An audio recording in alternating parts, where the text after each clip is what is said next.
Let me stop the music. Okay, it's 5 on the dot. Welcome, everyone. Good evening again. My name is Victoria Chukuma. I will be moderating this space. So before we kickstart it officially, we can do last minute share. Tell someone on WhatsApp, tell someone on Instagram or Twitter that the space is about to start.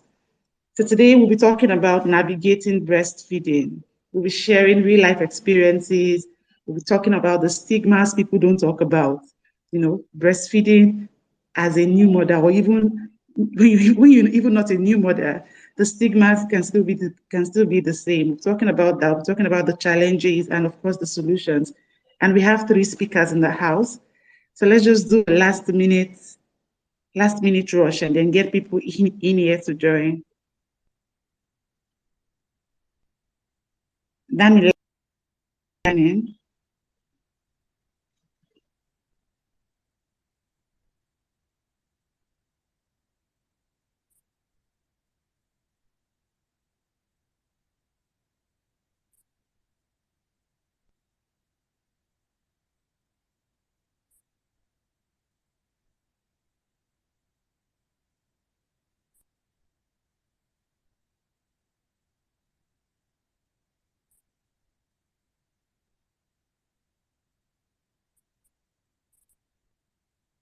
Okay, so without further ado, I want us to really keep the time, and it's looking like we may have to wait a few seconds, but then let's just start.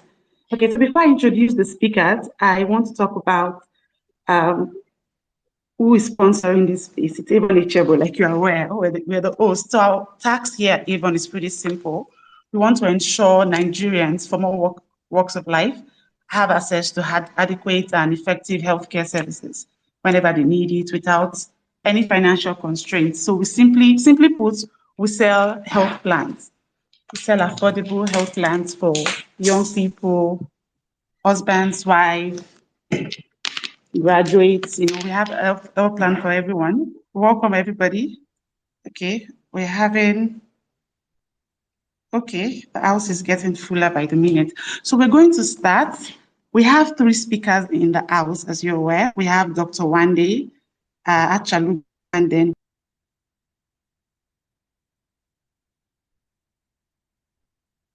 we have, please introduce yourself so we can start.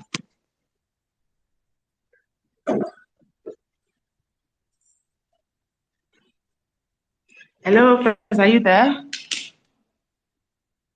Achalugo, if you're there, please introduce yourself while we wait for Precious. Hi, everyone. Good evening. Hi, good evening. Thanks for joining us. So it's glad a pleasure to be here. for Thanks for having having me for all week. Okay, so I'm a lawyer and I also write. Those are the 2 things that I do for both a living, finding my purpose, whatever you can call it. But primarily, I think they have brought me to this space because I have 3 children and I'm going to speak about my breastfeeding experience across the 3 of them. It's so wonderful to be here and I look forward to a fabulous conversation. Awesome. We also do. I look forward particularly because 3 children, even though I always tell you, you don't look like it, but I look forward to hearing your experience. Dr. Wande, please introduce yourself. Hello, everyone. My name is Dr. Yewande. I'm a medical doctor with years of experience in pediatrics, specifically infant nutrition.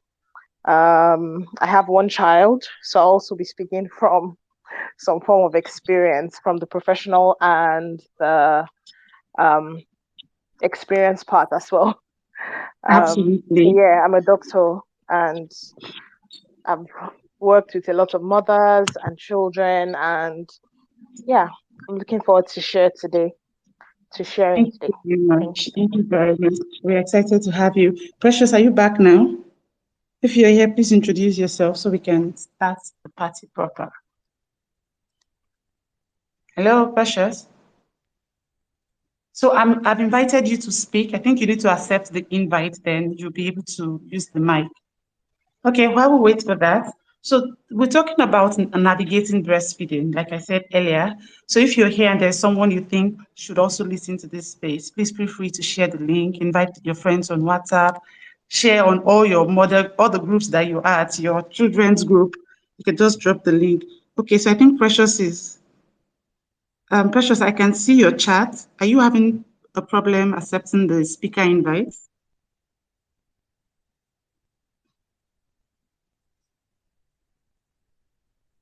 I don't know what's going on with Precious. Hopefully we resolve that soon. So Precious is supposed to be the third speaker in the house. So people often view breastfeeding as this natural phase for mothers. That once you have a baby, the next thing you should be able to do is to breastfeed your baby, your babies, without anybody telling you what to do. But then we just discovered, or we're finding out that that is not actually breastfeeding mothers education need support. Something that is supposed to be natural. People just think once you have a baby, it's natural. You can just, put the breast into the baby's mouth and then all is well. But it's not actually true. And then recently we saw went viral on Twitter. There's the angle of people saying mothers should not breastfeed in public. There is also the angle of people saying, okay, you must do exclusive for your children. You should not give them breast milk. So there are a lot of angles to this, and hopefully today, in the short time we have, we're able to talk a bit of everything. Okay, please give me a minute. I'm trying to resolve the third speaker's issue.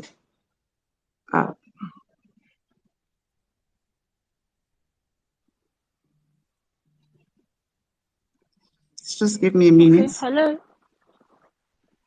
Oh, fine. I Precious. didn't real I don't know what happened. For some reason I couldn't hear anything. It's totally fine. We can hear you now. Please introduce yourself. Okay. Hello everyone. Thanks for joining. My name is Precious Nwogu and I'm a journalist and first time mom. Okay.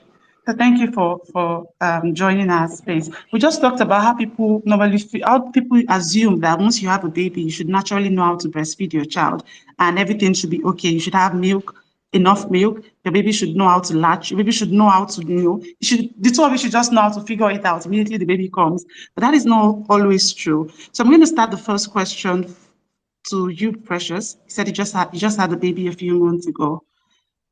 So I'm going to compare your experience. What did you expect breastfeeding to be before you had your baby? And when you had your baby, was it the same? Did your expectation match the reality when the baby came?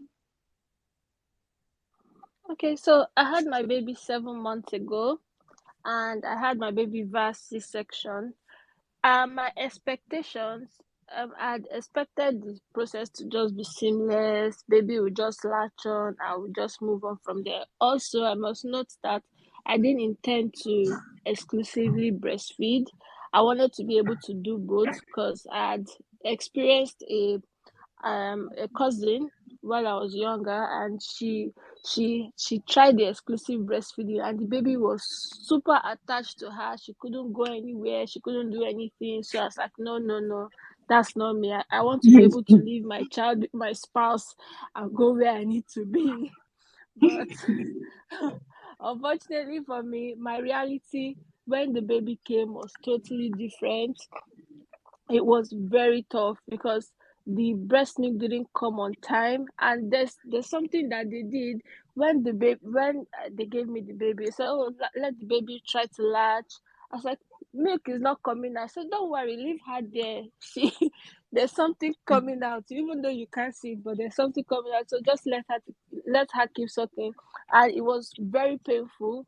So having her mouth on the breast was very excruciatingly painful for me, and they just wouldn't let me try another method until it was another shift, and then another midwife let me try formula with the baby. So at first it was Wow. very tough, but then the rest is history. Wow. And everybody you shared the challenge with, they all told you that's how it is. The milk is going to come. So Just keep putting the breast in the baby's mouth. So no, at that first few days, the first few hours, there was no breast milk coming. In fact, the first 24 hours or maybe 48 hours, there was no breast milk coming. So I had started after the first few hours, there was no milk, and then the midwife was like, just leave her on there. There's something coming out, even though you can't see it. But then after a while, I had to introduce formula, and she was having the formula. But down to the part where they tell you, don't worry, it's going to come out. That's a whole different topic from family members. But I think here they try to, they encourage you to. They will encourage you to, but then there are also helplines that you can call, you can speak to for further guidance on how to go about it. For context, where exactly are you? You're not in Nigeria, right? The uplines you're talking about. Where exactly did you have your baby? I live in the United Kingdom, so I had my baby here. Okay, so you had uplines you could call to Yes. get assistance and to get support. Yes. Oh, awesome.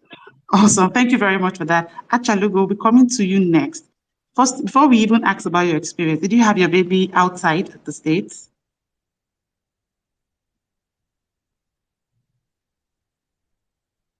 Hello?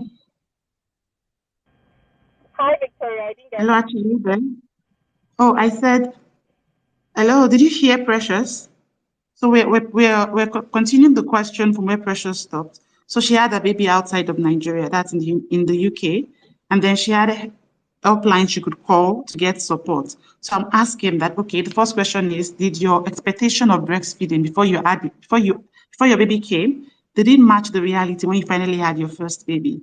And secondly, I was going to ask, or I asked rather, if you had your baby in Nigeria, did you have your first baby in Nigeria or outside the country like Precious? Mic is off. Okay, I think what you're trying to arrive at with the second question, it sounds to me like you want to know about, the amount of support system that the woman has when she's put to bed. So some people who have their babies in Nigeria actually do not have that support system. Likewise, some people who have their babies outside of Nigeria also have their support system. They travel with a support system, So I think it boils down to, did I have a good support system? And I would say yes, that I did. I had my mom with me.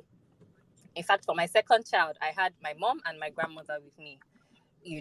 So support system wise, for my first two children, not bad. For the third one, it was a thing of, oh, you're experienced now, you don't need us too much.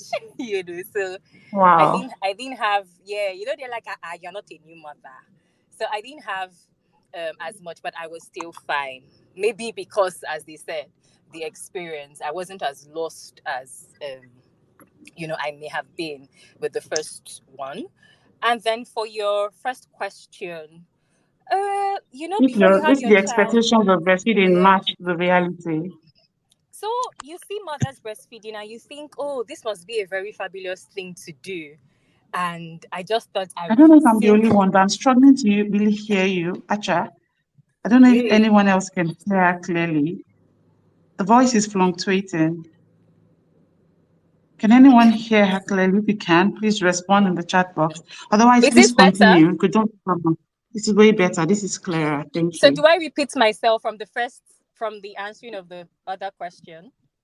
No, we had the first one. You had support system. Your mom was around and all of that. Oh, okay. You were Yeah. going to start on the expectation and reality. Yeah, okay, for the expectations. You see other mothers breastfeeding and you think, oh, this is going to be a sweet thing to to, start with. Mhm. I think my first shock was I just thought the moment the baby comes out, the milk follows. But it took a couple of hours for me. I think I had my baby in the afternoon and then milk didn't come up until maybe past midnight. Wow. So, but like the first speaker mentioned, the nurses tell you, oh, keep trying, colostrum is there, even though you cannot see it. I think our medical doctor on here can address that, because I got to find out Yeah. later that it's actually not healthy for the baby to not be fed for that long after they've come out, because Mm. you're saying, oh, the mother isn't lactating yet. But I'm sure she would buttress on that. Mm. Um, there was this expectation that I had about being spoilt, because I would see them say, "Oh, she's breastfeeding. Give her everything she wants to eat because baby has to eat too." So I had this thing where I felt I would take ice cream, I will ask for this, everybody will give me. But Wow. but I realized soon enough that because, as they say, what you take in is what baby gets. So I also had to get disciplined. I couldn't have some certain things. They say, oh, if you have too much of that, it purges baby, right? So Yeah. that expectation of eating as I wanted, it was dashed for me. On the Wow. other hand, Unfortunately. I was also overfed. My grandma would say, if you don't have enough, baby won't see. So I think it was a thing of them overfeeding me with what they thought. They gave me too much pounded yam, too much pepper soup. But then the junk that I thought I would have, I didn't get. Oh, wow. Okay, I think Okay, that's so that's another thing the doctor is going to address. yeah, Okay, keep but going, please. away from that, something that happened that I didn't expect was I had cracked nipples. And I was told it was because baby wasn't latching on properly. But for the first couple of days that I had it, I would say, what's going on? It hurts because when you have cracked nipples and baby's trying to suck, it really, really hurts. So it took a while. They'll just say, oh, just continue feeding the baby, it will go away. But it wasn't going away. So I think I went for an immunization visit, and the nurse said, oh, you're not latching properly. And the nurse said, oh, you're not latching properly. This is a better way to do it. And then she actually showed me. And when she did it, in a couple of days, it cleared. So I was like, Wow. oh, yeah. I was like, why didn't anybody tell me that? Why didn't anybody Mm, tell me that I could have done this better? Because I would just take the nipple, right, and put in baby's mouth. As far as the nipple was there, I felt, oh, I was doing it right. But she's like, no, you have to put in a whole lot more than the nipple. So that interesting. was one. Thank you very much. And Thank you then very much. the second thing for me was, you have a couple of months after you have the baby, so you resume work, and there you are trying to do exclusive breastfeeding because everybody says it's good, but you don't know that you're going to have to deal with the anxiety of being away from the baby because you've raised the baby to be fully dependent on you, right? So even moments Mm, where you have to go away, you find yourself always picking the phone. Is baby fine? And then you get some mom guilt, like, oh, I'm not there. So you find that you're having to pass up on certain invites while you're mm, breastfeeding until your baby, gets to that point where, like, okay, I can go with baby. And then I had there was a time I went for a work meeting, and it dragged for so long I couldn't eat. And then by the time it was ending, it was like 4 p.m. And I was getting home and I hadn't eaten all day. And there was them giving me baby, like, oh, you're back, so breastfeed. But oh, you haven't wow. eaten and baby has to eat. So those realities are there. And then another Mm. reality I had that, Before we even unload all the realities, I wanted the doctor to address. There's a lot. yes, We keep talking about them that we won't spend any time soon. no, there's But there was one a last point. one. There's one last one that I want to mention because I think it doesn't get talked about a lot. And that's Okay. overproducing, because we always have people say, oh, lactation. People have lactation issues. But with my first, there was just too much milk. I would step out and you now have to buy breast pads. Once baby is not breastfeeding, there's an overflow of milk. And people will be like, why is your shirt wet? So there's that bit as well, but I would go off my mic for now. Okay, so we have so much to work with here, but I wanted Dr. Wande to answer the shared similarity as first child and Precious. So they said for the first few hours or the first day, they were not producing any milk, and then for I think she had to use baby food at the end of the day before she started producing. So, Dr. Wande, what do you have to say to that? Are there mothers who do not produce immediately the baby comes? How do they navigate that, or how should they navigate that? Okay. So a lot of the time, or like it's commonplace for you not to produce anything in the first few hours that the baby is born, even though like we say, oh, your body has been getting ready for you to breastfeed and all. Because what you produce in the first 2 days is called colostrum. It's very small amounts of breast milk that look like they look thick and yellow. and it's full of fat, it's full of antibodies, but it's produced in very tiny quantities because first off, the baby's stomach is really tiny. Like they can literally just have just like 30 to 60 meals of food, and so they fill up really fast. So in the first couple of days, your body doesn't produce as much because the baby doesn't actually need so much food yet.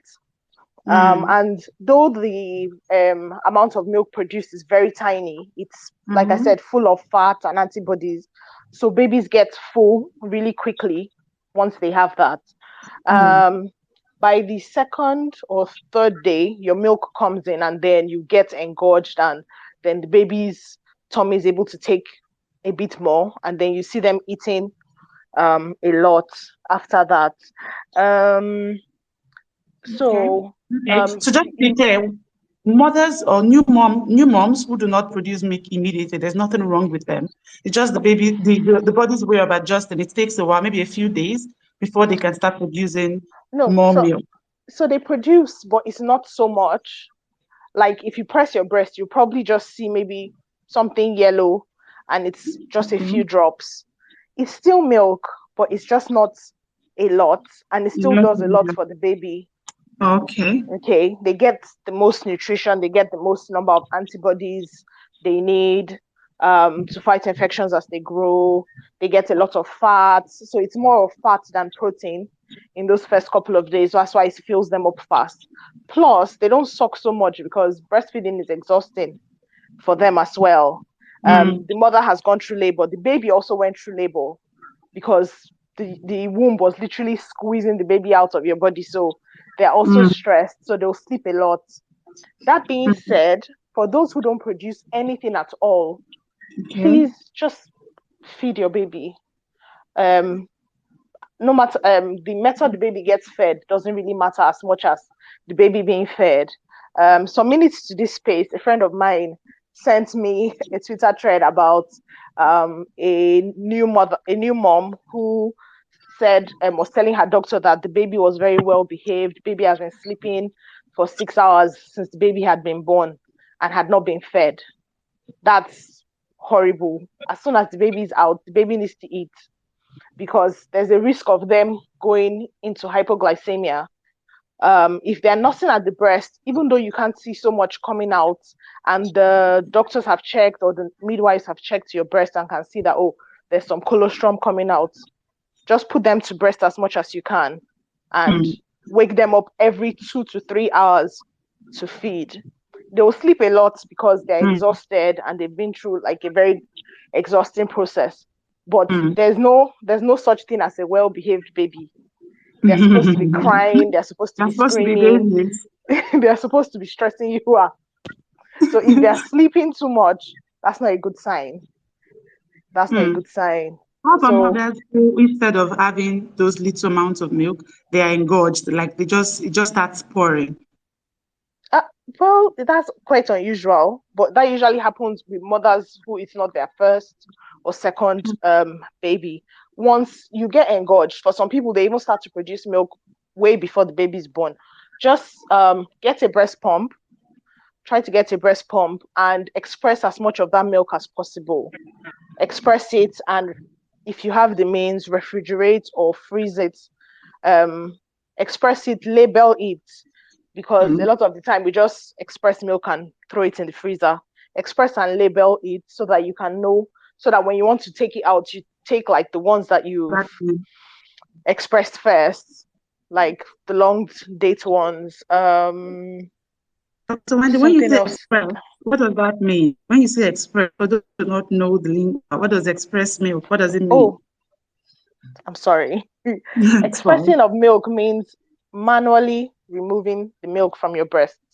Since there's no baby to suck it yet, you don't want the milk to waste, because like we all call milk golden liquid, because it's very difficult for your body to produce, and it's something that shouldn't be wasted. So some people can't afford breast pumps. You can use your hand. There are methods to milk your breast and get the milk out and store in appropriate containers, or They're now like storage bags. I wanted to call them nylon bags, but yeah, like Ziplocs. Yeah, like Ziplocs. So yeah, that's what expressing is. In the olden days, our mothers used their hands to press the milk out, and there's usually like a rhythm and a flow to it. And it's good if you could get to your midwife and just let them know this is happening, and they'll show you like the proper methods to do it. And if you can afford it, a breast pump would be nice as well. Awesome. So before we talk more on the solutions and, we educate moms that are here, or nursing moms, how to go about breastfeeding, I want to talk about the stigmas a little bit more. And I think I'll be going to Achalugu for this. You've had 3 children, Can you share some of these stigmas that you experience as a nursing mom when you go out, you're breastfeeding your child, or even when you're not breastfeeding your child? What are the stigmas? Can you share some of this experience? Achalugu, are you there?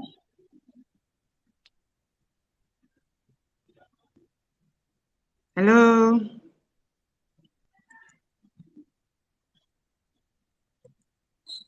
Okay, I don't think Achalugo is here on this call, so I'll be moving to Precious. I'm here. Oh, awesome. So I was asking for, did you hear the question? I wanted you to share. You've had 3 children, and if I don't know if you had all 3 of them in Nigeria. So I want to talk about local stigmas, international stigmas for those of us outside the country. So nursing moms, what stigmas do they face when they are seen in public or even in private breastfeeding their babies? Okay, so I've had experiences breastfeeding publicly, both within and outside Nigeria, and I would say that in Nigeria here, it's very normal. In fact, if you're not breastfeeding the baby properly, we feel very, very entitled to give other people our opinions. So you could find somebody who walk up to you and say, put that breast well in that baby's mouth. If you want to breastfeed in the bus, nobody's going to look at you 2 times. Everybody's contributing. Yeah, they will even say, this one is a good mommy, But I had experiences in another country, where I went into an eatery and I did try to breastfeed publicly. It was my first time in that country, and they just walk up to me and they're like, sorry, you can't do that here. And I'm like, what? And they're like, sorry. So are you allowed to mention the name of this country? No. Okay. But the bottom line is just to know that in certain spaces you will be looked at as weird. Of course, it's a Western country. You'd be looked at as weird. You'd be looked at as indecent exposure. I went into a mall one time. It was a shopping mall, and there's this changing area. And there's a couple of mothers all bunched there together, and they were breastfeeding. And I was like, oh, wow. It appears like you guys cannot just, unleash your bra in public, So apparently, it's 2 different mind spaces. And well, I will again, because I like to talk, so I will go on mute. Okay, I think let me ask Precious then. Thank you very much for that, Acha. Precious, what's the weirdest look or what's the weirdest expression someone has given you for breastfeeding your baby in public? What's the weirdest statement, weirdest whatever that you've gotten for breastfeeding your baby in public? I don't think I've gotten a comment, but I was on 2 experiences actually. The first was on a bus, and at this point, the first few months, when I realized that my baby just wasn't going to do formula, she decided to stop. So at the first few months, I would always be very cautious about bringing out the breast in public. I'll always have a muslin wrap that I'll just have in the back to just cover her face and stuff. But further down the line, I just used to fling the thing out. So I was on a bus. She just used to bring the thing out. And I was seated, and my baby wanted to eat, and I flung the breast out like I usually do. And this man just stopped and started staring at me. The guy was looking at me like he wanted to jump on the breast. It was so embarrassing. Oh my god! At some point, and I didn't know how to tell him, Uncle, what's the matter? It must have been uncomfortable for you. It was very uncomfortable. So I just pulled out my a wrap and covered my breast, covered the part that maybe was catching his attention. The Mm. second time was my friend and I went shopping, and my baby needed to feed. So we had to find, like, there was this spot, obviously not a spot to breastfeed, but it was like a sitting area. So Mm. I just had to use the sitting area, and there were a bunch of young teenage boys, and they were just sitting by themselves, just having a chat. And as I tried to breastfeed my baby, they just stopped. They stopped and started staring at us. It Mm. was so embarrassing. Wow. It was very, very embarrassing. Wow. So So sorry about that. So oh no, sorry about that. So if you have any comments, any question, you can tweet the question or the comment at us. The hashtag is ABF space, Avon Breastfeeding space. So you can tweet your questions, your comments, and we'll read them on here. So Dr. One day I would be coming to you next. There's so much ado about exclusive breastfeeding. Everybody's encouraging you to do exclusive. And then for people who cannot do exclusive, they use substitute to breastfeed their babies. So I want you to give us a little bit more education on that. Why exclusive breastfeeding? And in case you cannot do that, should you use substitute, or or is it just exclusive? Must it just be exclusive throughout? So I want to just educate us a bit on that. Exclusive breastfeeding or not, much ado about it, and or the substitutes that are available for us. Okay, so exclusive breastfeeding just means that you breastfeed your baby for 6 months, no addition of water, no addition of formula, no addition of any other thing, no pap, no semovita for those who do that. A lot of the time, yeah, we encourage mothers to breastfeed exclusively. WHO recommends it, but in recent times, we've seen that there are lots of challenges with breastfeeding. For some people, due to health conditions, due to medication that they have to take, they're unable to breastfeed. So the advocacy now is fed is best. Feed the baby. It doesn't matter how the baby is fed. The good thing is breastfeeding is, there are so many advantages. It's cheap, like it really costs you nothing. You just pull out your breasts wherever. The food is already made. You don't need to sterilize any bottles. You don't need to worry about infections. You don't have to buy feeding bottles. You don't have to get any of those things. It saves you a lot of money because other alternatives are not cheap. It improves your child's health because, okay, so breast milk contains a lot of antibodies. Antibodies are things that help build a baby's immune system. So basically, your breast milk contains things that will help your baby fight current infections. Even as they grow older, they still get immunity against a lot of diseases just by having been breastfed. It's also a good way for you to bond with your baby. In the olden days, they would say a properly breastfed child doesn't cause problems in the family. It means like the baby is more well behaved. They sort of bond better with the mom and don't stress you out when they grow older. But that doesn't fly anymore. But Doesn't fly anymore. a well breastfed baby is well bonded to the mother, at least to the primary caregiver, whoever breastfeeds them. And like I said, nowadays fed is best. We don't think it doesn't make sense for a baby to go hungry because breast milk is not available. Alternatives to breast milk. Well, first off, I'll say alternatives to breastfeeding. Due to a lot of challenges, it can be difficult for mothers to breastfeed, and sometimes it's good for them to like express, like we mentioned earlier, and have someone else assist them with feeding the baby. Especially in the first couple of days when they get in from the hospital and they're exhausted. It helps if the partner can also feed the baby so that the baby gets bonded to the partner as well, and it's not just the mother. And the mother, like Precious said, is able to do other things with her life and not just permanently breastfeed. If you're unable to express or you have supply problems, there are lots of lactation products in the market now, cookies, smoothies, things to put in your food to help you lactate better. We have lactation consultants now that can give you advice on proper latch techniques, things you can eat to help your milk supply. And if all else fails, there's formula. There are different types of formula in the market, different cost prices, really at your discretion. There's so many. I can't list the names. It's like once you put it on Google search, there's a ton of formula, and you can read about them.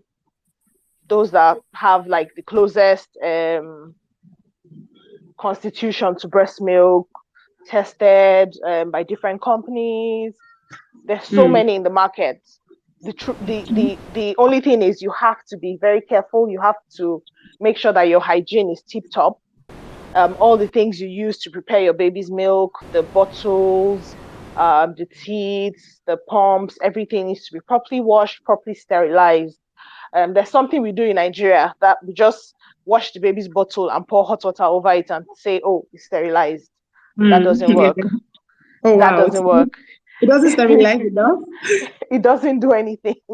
Oh, wow. Hot water is supposed to heal everything in Nigeria. Yeah, in Nigeria, we think hot water. But see, if you want to sterilize with hot water, the recommendation is that everything you want to use, every time you want to use it, you have to boil it in the hot water on the pot, on the fire for 30 minutes. Not just rinse it in hot water? No, not just rinse it in hot water. So that means every time you want to feed your baby, you put the bottle, everything into a pot, add water, cover it for 30 minutes, let it boil. That's not cost effective. So there are lots of sterilization products, sterilizing tablets, sterilizing liquid. Those are better and more cost effective. Very true. And all of them have different ways to be used. So you have to buy them and actually read the directions for use and not just say, oh, water, put this amount of water, just pour water, put the sterilizing tablets and move on. You have to get the measurements right, and that would help. Please read the directions so you know how to basically, please read the directions before you use anything for your baby. Yeah. Okay, thank you very much. Before we talk about support for nursing moms, our husbands, partners, siblings can support breastfeeding moms, there's a question from Queen Didi. She's asking us to talk about, can the topic of breastfeeding in mothers with inverted nipples be discussed? So mothers who have inverted nipples. Dr. Wendy, I think that's still in your purview. So if you have any other question and you're here, please use the hashtag ABF space or send us a DM or just leave a comment in our timeline. So Dr. Wendy, mothers with inverted nipple, breastfeeding for such mothers. Okay. So breastfeeding. Okay, let me start this way. So making a decision to breastfeed means you have to prepare yourself, not just like buying your products, buying the things you want to use. You need to prepare your body. A lot of women have what we call inverted nipples. So there are 3 types of nipples. The normal one that we see pointing out everywhere, everted, that means it's out. Inverted means the nipple is inside instead of it pointing out, it's pointing in. Yeah. So for women who have that, usually in hospitals, in general hospitals, a while ago, at least I think in the maternity and antenatal departments, they used to examine the mom's breasts before delivery to see if the nipples are inverted, and then they'll tell you what to do and how to get it out. It's difficult. It can be difficult to get the nipples out. It can be painful because that's the way your nipples have grown over the years and all. But it's difficult, but it's not Possible. It's not impossible. It's not impossible. Usually the midwives have a lot of things that they do. Massaging the breasts. There are some devices that are used to help sort of simulate sucking to pull the nipple out. The easiest which we always recommend is get your husband to suck your breast. But Okay. he should not just suck your breast like he's sucking your breast as foreplay. He's sucking your breast to get the nipple out. So he's going to put his back into it like he has to walk. So he's not sucking the breast for enjoyment. He's sucking the breast as a job to get the nipples out. It's a solution. Like that's because sometimes it can be very painful when we have to do it in the hospital. And it's very uncomfortable, like using a device to pull it out. And because if it's not done on time before the baby comes, imagine a nipple that is not outside. The milk is going to be very difficult for the baby to latch. True. And the milk is not going to come out well enough. The mom is going to be uncomfortable. The baby is going to be hungry, and everybody's just going to be anxious. So my advice would be during your antenatal appointment, I think every woman during your antenatal appointment, talk to the midwives and just let them know, okay, I would like to have my breast inspected. I know in general hospitals it might be a bit difficult, but private hospitals don't have that much of a patient load, so it might be easier to get them done there. But if you have your antenatal classes, let them know, okay, please, I'd like to have my breast checked for inverted nipples. And if the nipples are inverted, they would show you different techniques to be able to get it out. And then they would most likely tell you to get your partner to also help, hands and everything, with massages and all the things to get the nipples out. It's difficult. It's uncomfortable, but it's not impossible. It can be a challenge. A lot of mothers find breastfeeding difficult because of that. So research, speak to your midwife. All right, thank you very much. Let's just as a hand up before we do that. We're having a breastfeeding event, a breastfeeding seminar, a forum on Saturday. It's a physical event. If you're in Lagos, and then if you're a nursing mother or you're an expecting mom, we're having a physical event in Bagada on Saturday, right? We have experts that are all lined up to come to this event to teach you, take your questions, listen to you if you have challenges or complaints, and then just make it a safe space where you can learn. Because the aim of this space and also the event we're having on Saturday is to inform and educate and support nursing mothers. So if you're here, you know someone who is a nursing mom, who is an expecting mom, or who is trying to conceive, right? It's a safe space for women. We'll be sharing the link on our Twitter right now. Just book it. Just reserve your spot. It's a limited, it's just for 100 people. It's going to be a very exclusive event, right? So if you know someone who should be there, we have the link on our Instagram bio at the moment. Just go there and register. It's on Saturday. It's by 11 to 3 p.m. Very exclusive. It's going to be so much fun. All right, Precious, you have your hand up. I think you want to contribute on this inverted nipple subject. Yes. So I have inverted nipples as well, and it was one of the challenges that I experienced. It was one of the reasons why breastfeeding was such a stressful experience for me. And while I was pregnant, I worried about that, because not just are my nipples inverted, but they're also very, please ignore the little one in the background. So my nipples are also very tiny. So I was really concerned about how that will work with the baby. So, but then my midwife told me the same thing that Dr. already mentioned.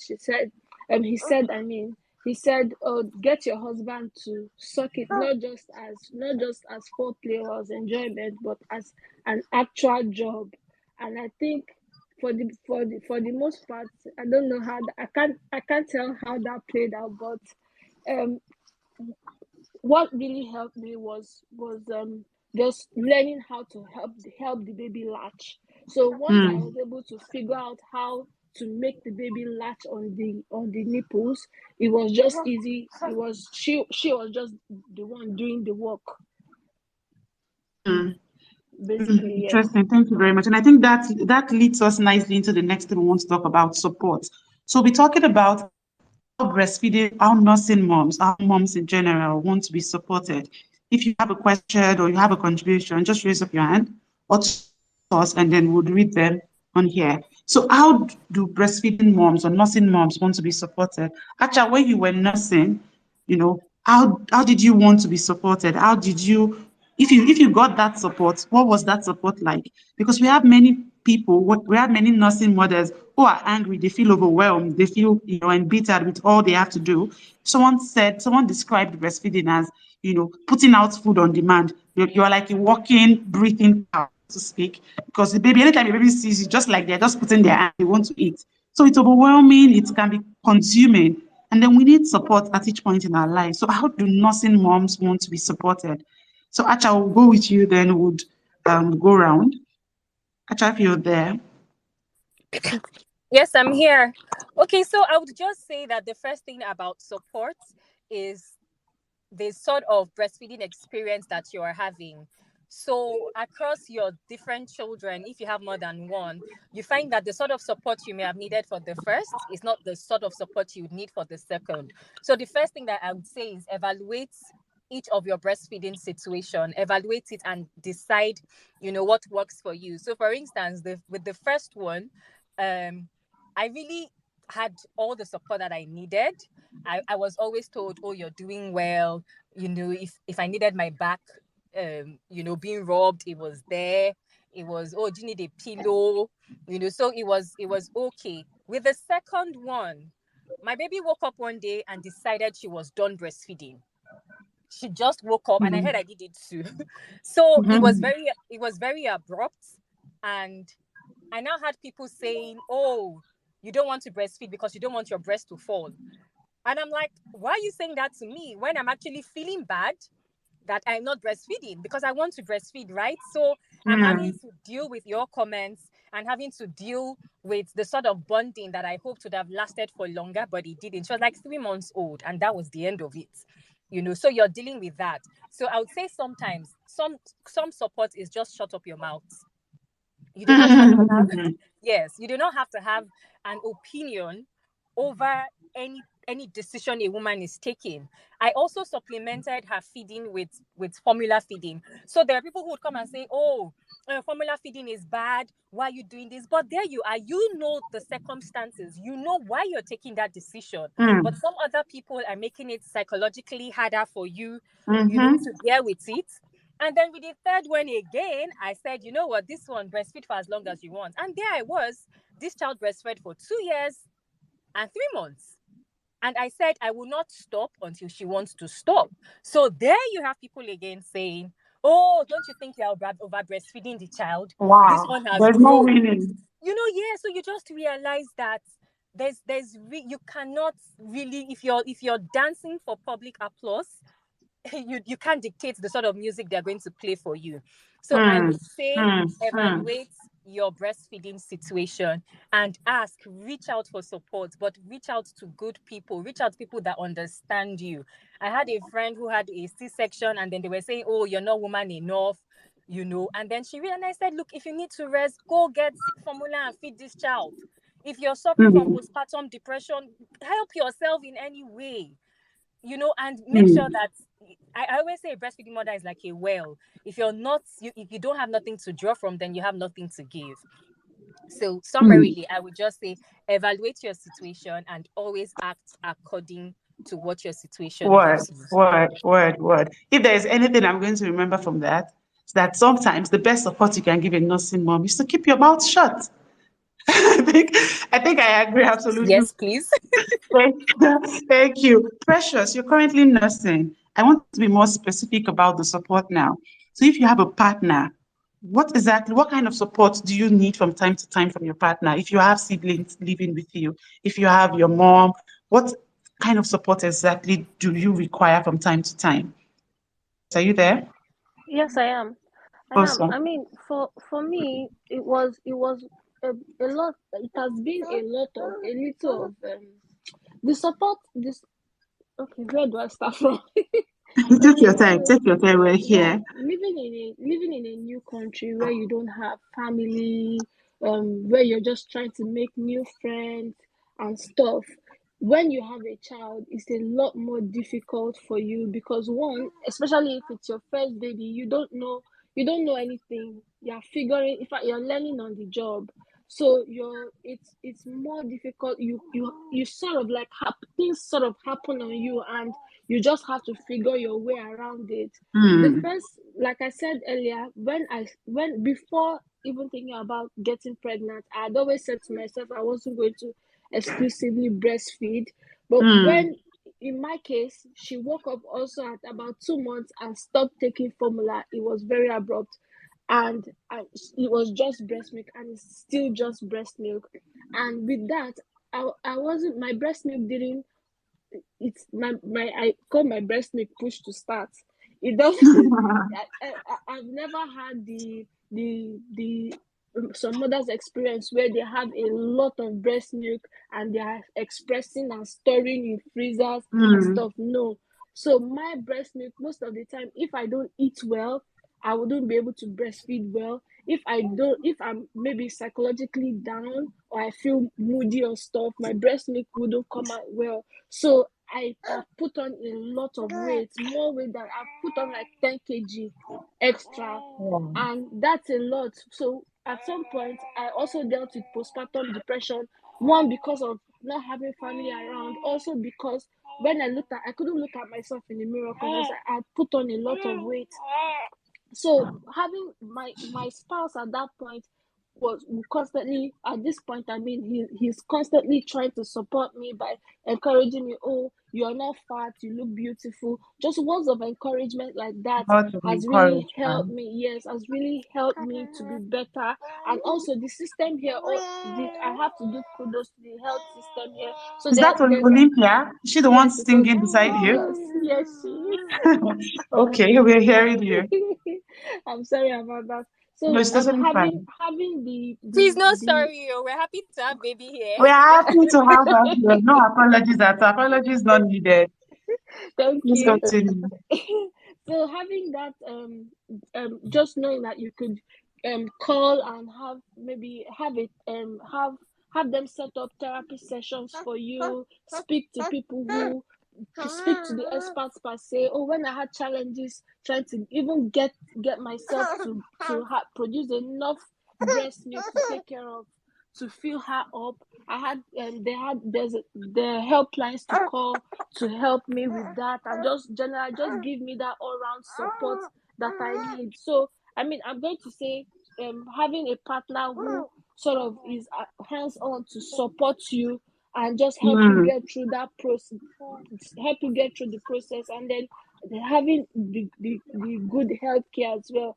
I mean, I would say that the system is not the same in Nigeria, but Mm-hmm. with family members as well. Some parents, some moms, they might think is their way of supporting you, but it's not really helpful when they tell you, give the baby breast now, put him out there, go suck him, he go suck him, he go come out.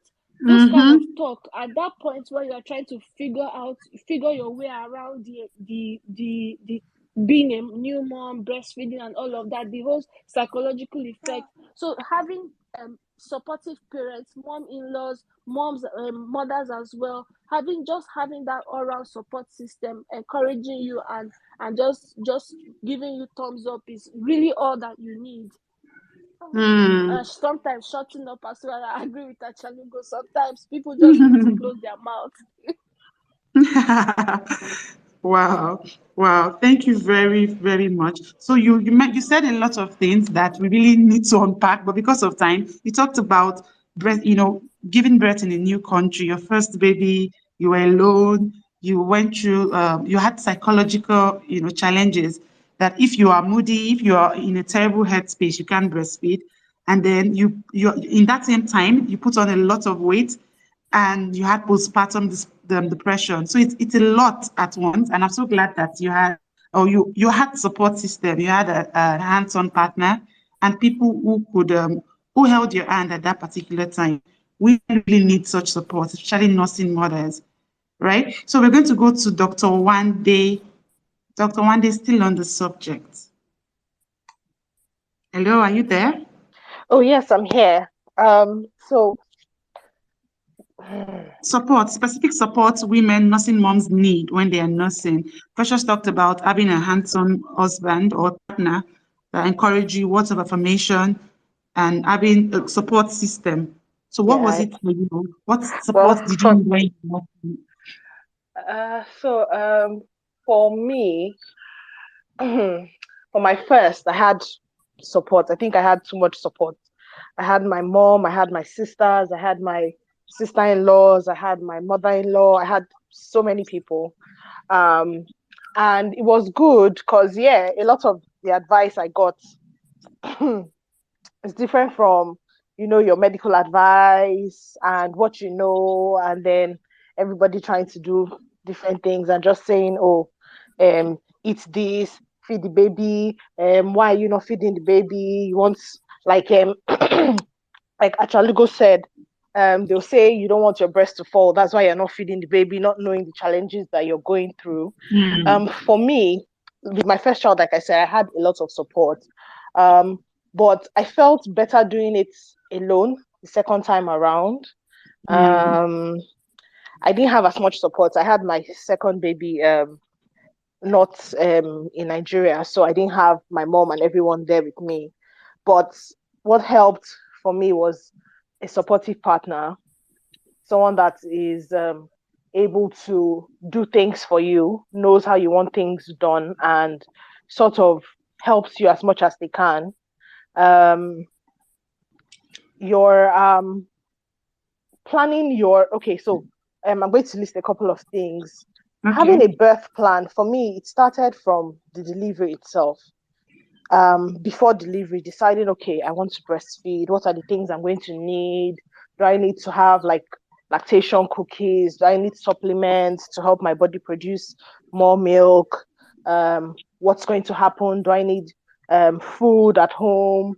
We don't have like friends. We're in a new country. We didn't have friends. We didn't have like family around. So I talked to my partner about my birth plan. Okay, this is what I want to happen in the hospital.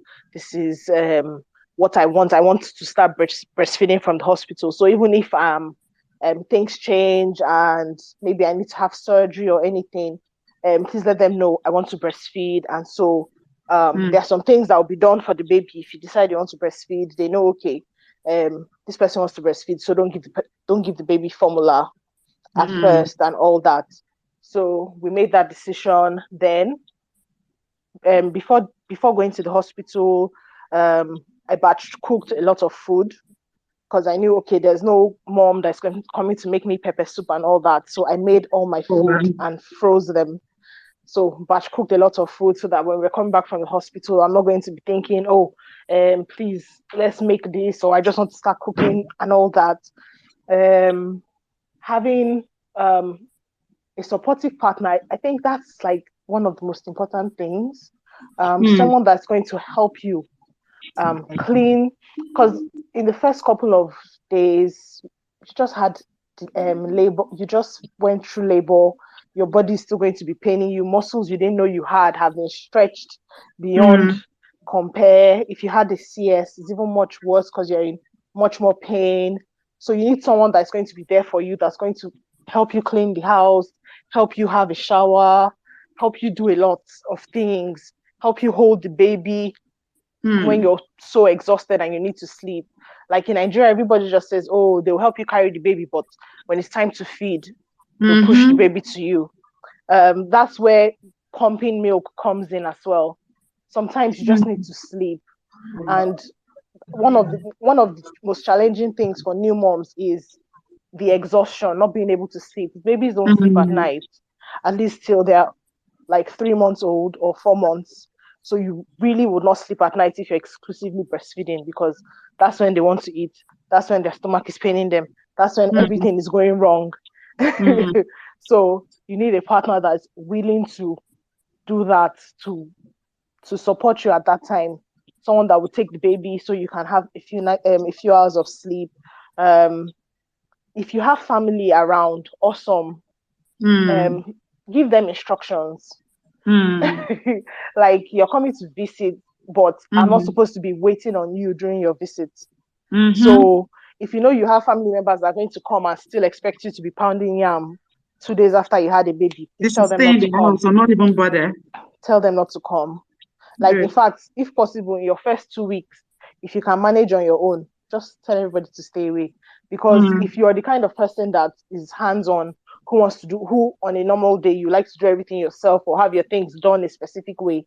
It's difficult when you have people coming to your house and then everything is just scattered, and then you're worrying, oh, my mother-in-law is here to do omugo, or my mother is here, what would they eat, what would they drink, people are coming to visit you and they're still looking at you for you to make them food and all that. That can be exhausting. So it's best if you know you can't handle visitors, just let people know. Thank God for COVID times. A lot of people were able to respect not coming to visit. I know it's difficult. It's quite difficult to say that, but if you know that it's going to make you uncomfortable, really, you're the one that just had the baby. You're the one that knows if you're ready, if you're mentally ready to have visitors, you're mentally ready to have people come over into your house and all that. I think that is very important.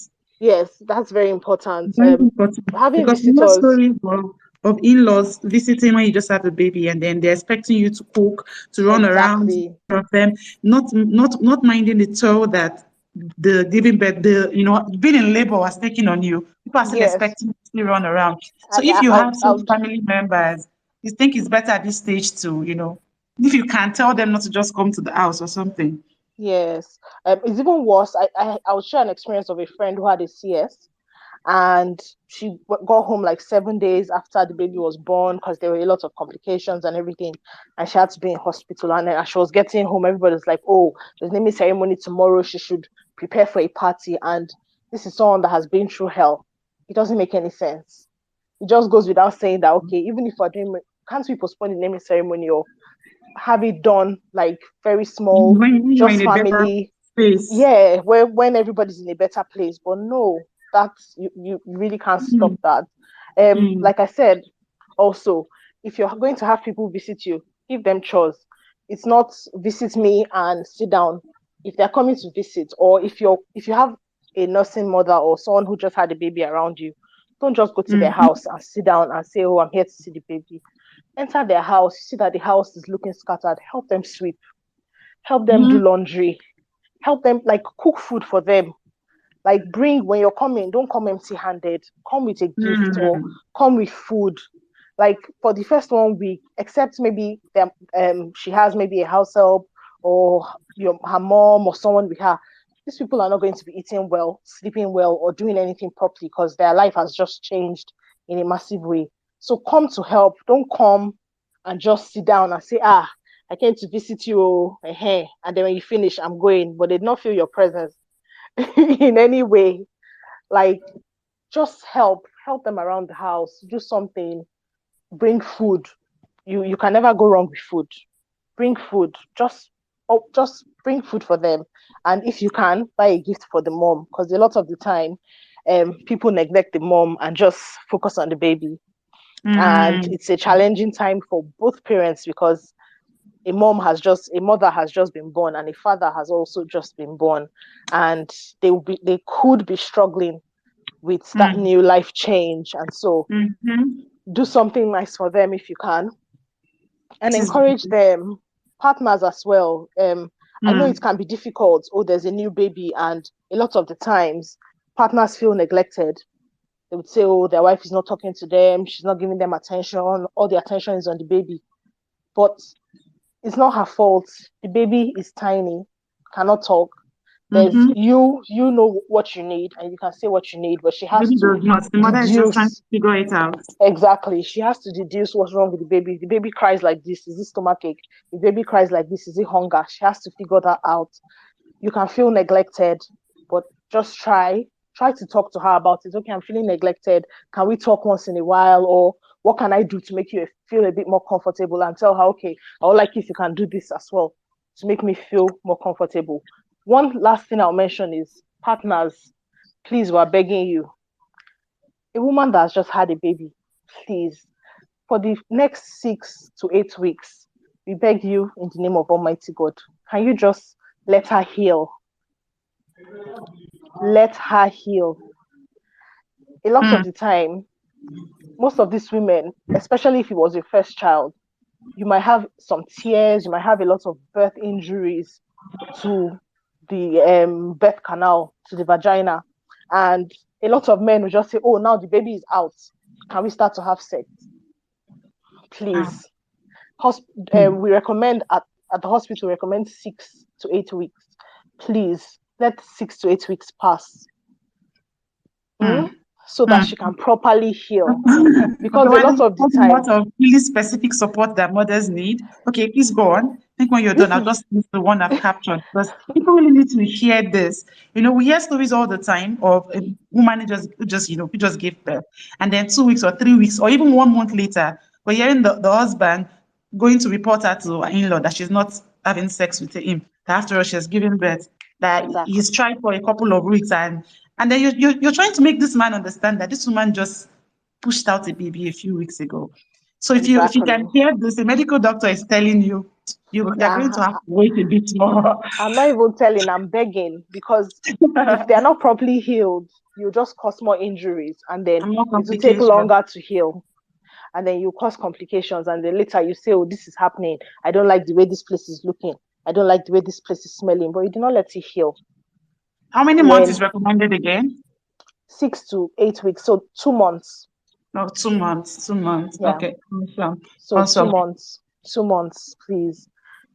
Even if they had CS, yes, they didn't push the baby out, but they had to tear through all the muscles in their stomach to get the baby out.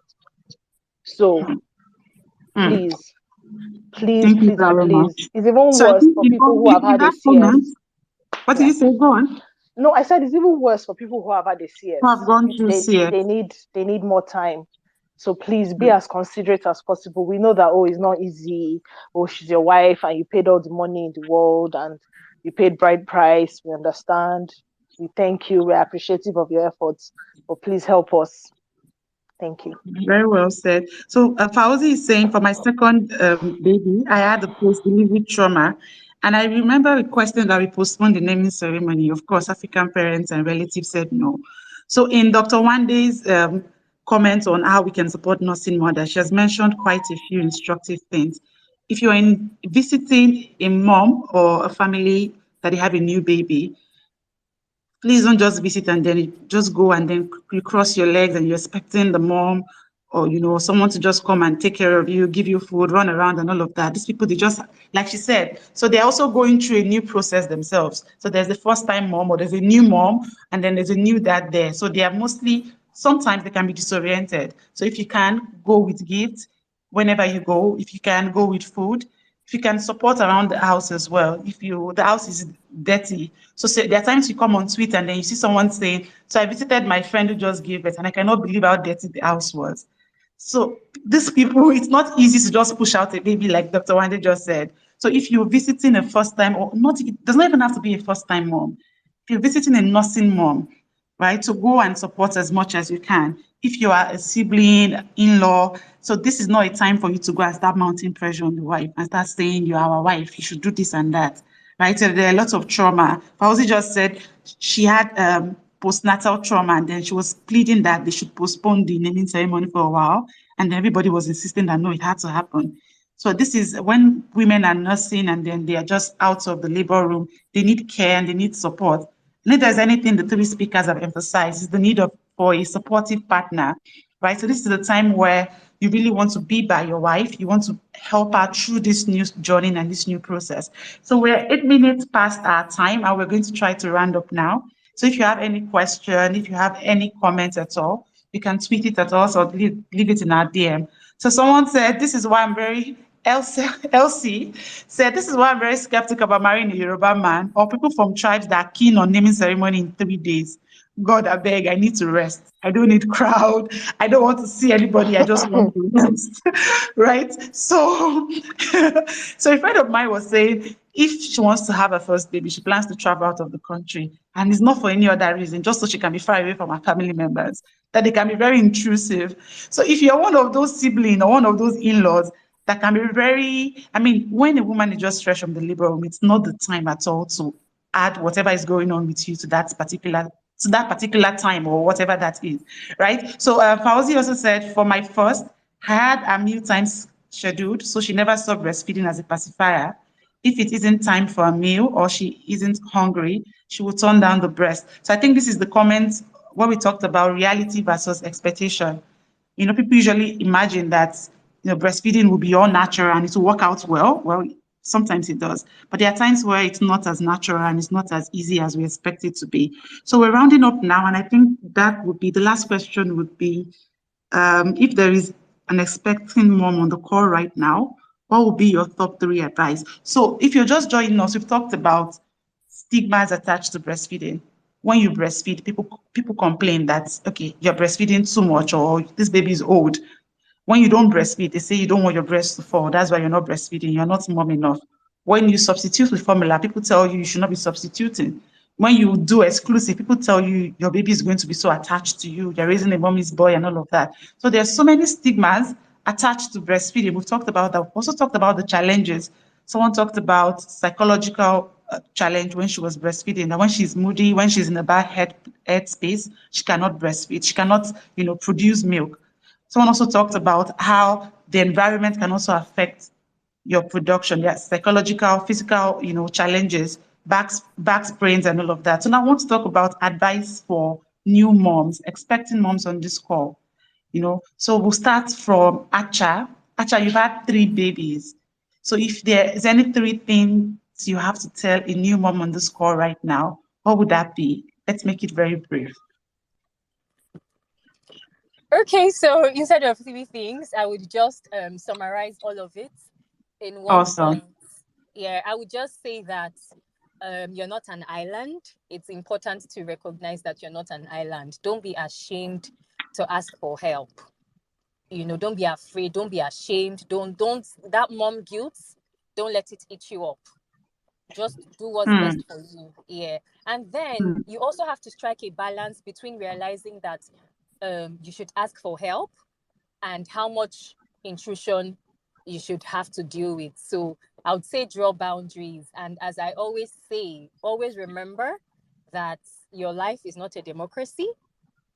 So not everybody is allowed to have a say. And if you allow certain people to have a say, then you know that you're willfully and intentionally allowing them to have a say in what goes on. And that's by you asking them for advice.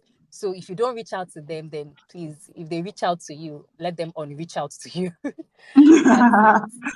Oh, awesome. Awesome. So your body is not a democracy. I think that is quite apt. Thanks for sharing that. So we're going to come to you, Presh. Presh, you're currently nursing. You've had to go through a new experience, sort of, because you said you didn't have your baby in Nigeria with your family. You were trying to settle into a new country, trying to, it was a lot of experience for you at that time. And then you had postpartum depression. So if you have to advise a new mom or an expecting mom on this space right now, what would you say to that mom? And I'll say be patient with your body, really. It took 9 months, in fact 10 months to create the baby. And it's not, you just have to pace yourself. You have to allow the process take its due course. You just have to allow your body do what it's supposed to do, especially if for new moms who are just struggling with trying to breastfeed and stuff. See, it's going to happen. Be patient, relax, and just try to enjoy the moment, because the more frantic you get, you realize that time has passed and you didn't really have time to enjoy the process. So be patient with yourself, be patient with your body, and have fun while at it.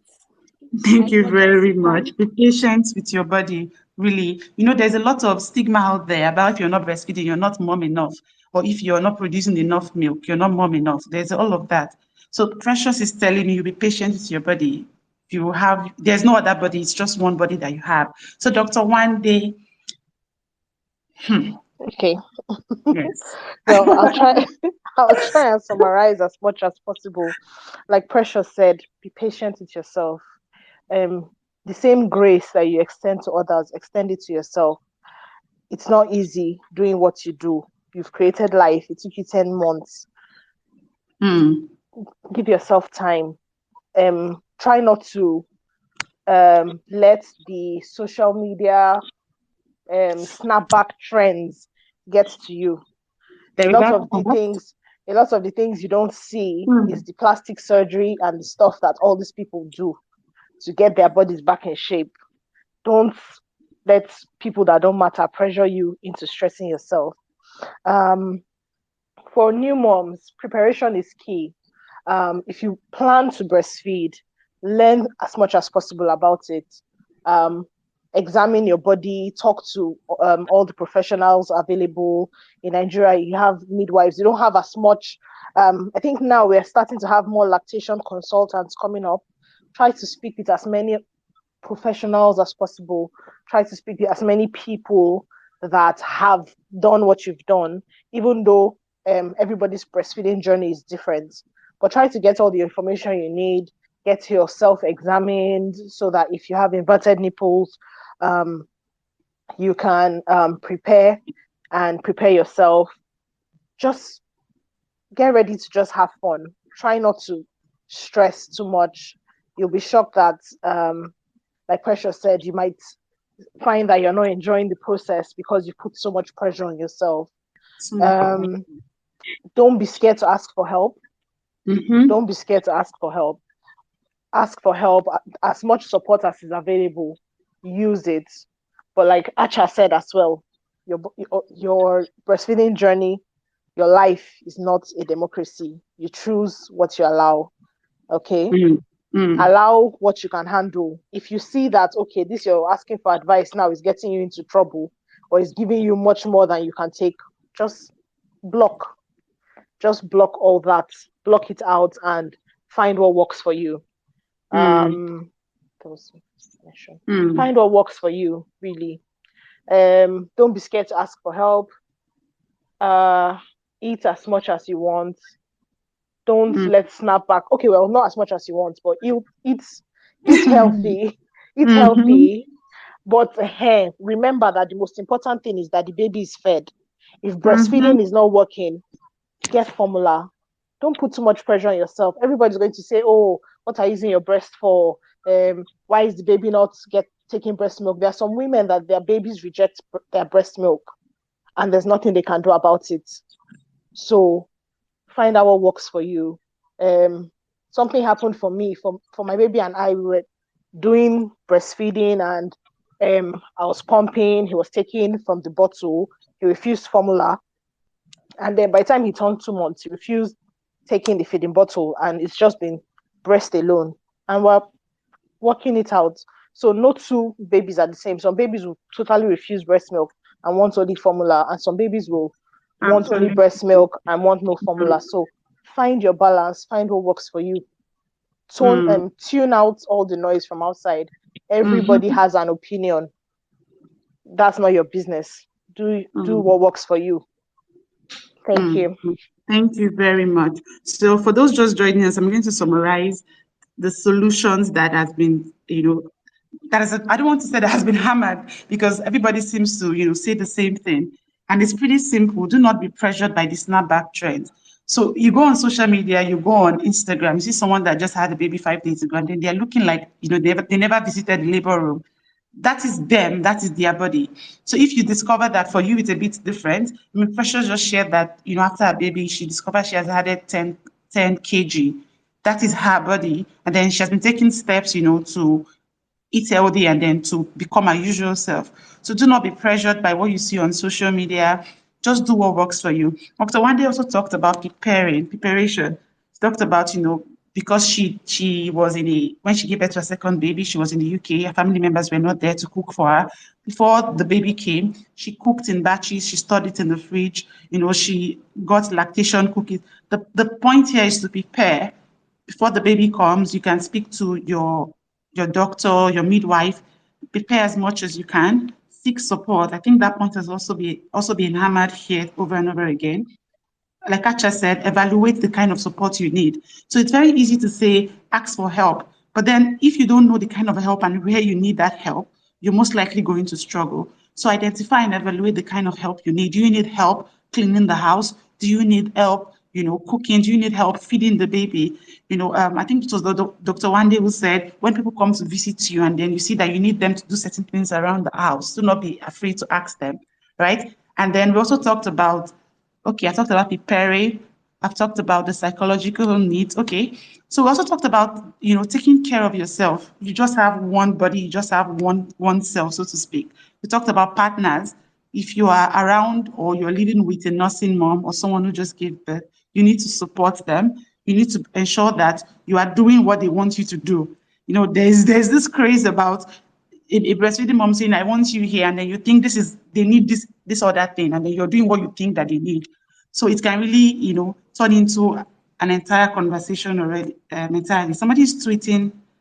Okay, so I think we're just going to round up. If you have any other question, you can tweet at us. We would respond directly. Like I said in the beginning of the space, we're having an event on Saturday, a physical event for people living in Lagos.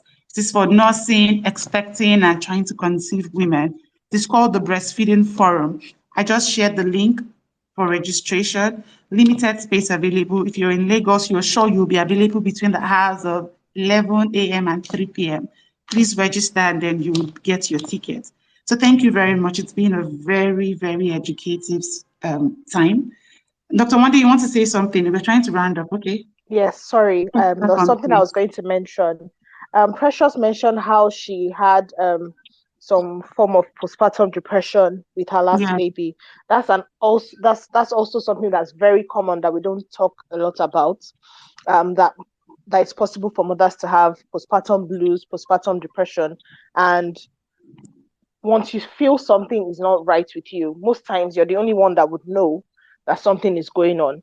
If you feel something is not right, please speak to your doctor and they'll be able to offer you the appropriate support.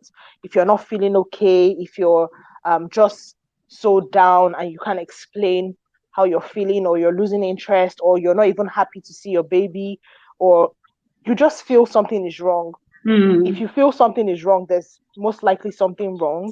So please reach out, let your doctor know that you're struggling with your mental health, let them know you're having trouble sleeping, you're unable to eat, or you're just tired. Sometimes it can be like having a short fuse.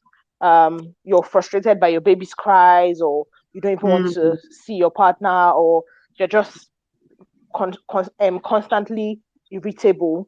Please speak to someone, and you get the appropriate help.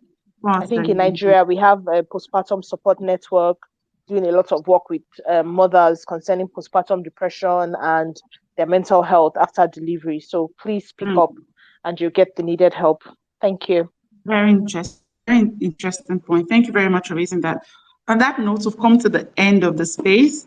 Thank you everyone for joining. Thank you for staying tuned. Thank you so much, our speakers, Dr. Wande, Acha, and Precious. It's been a complete honor to have you here. Thank you, everyone. Have a good evening. Thank you so much. If you have questions, don't forget to tweet them at us using that hashtag, and we'll get right back at you. Thank you, everyone. Enjoy the rest of your day and your evening. Bye. Thank you. Bye. Thank you. All right, then. Bye. Thank you so much. Thank you, Victoria. Bye. Thank you. Bye.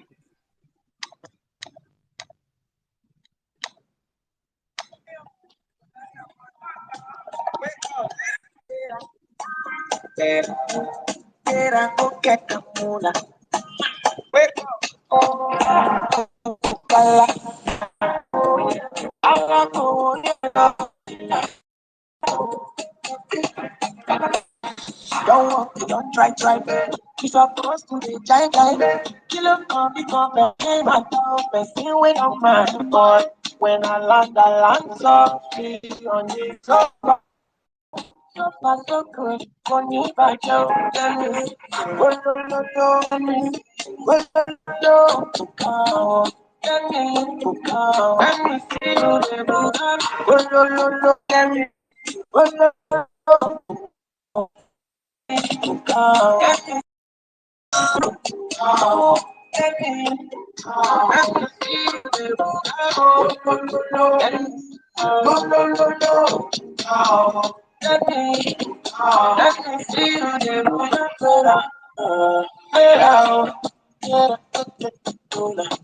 Wake up. Gotta go, yeah, Oh, supposed to be hard. Kill it for one level. If you are my last of me, so my God. Like a quick money back up. Well, well, well, well,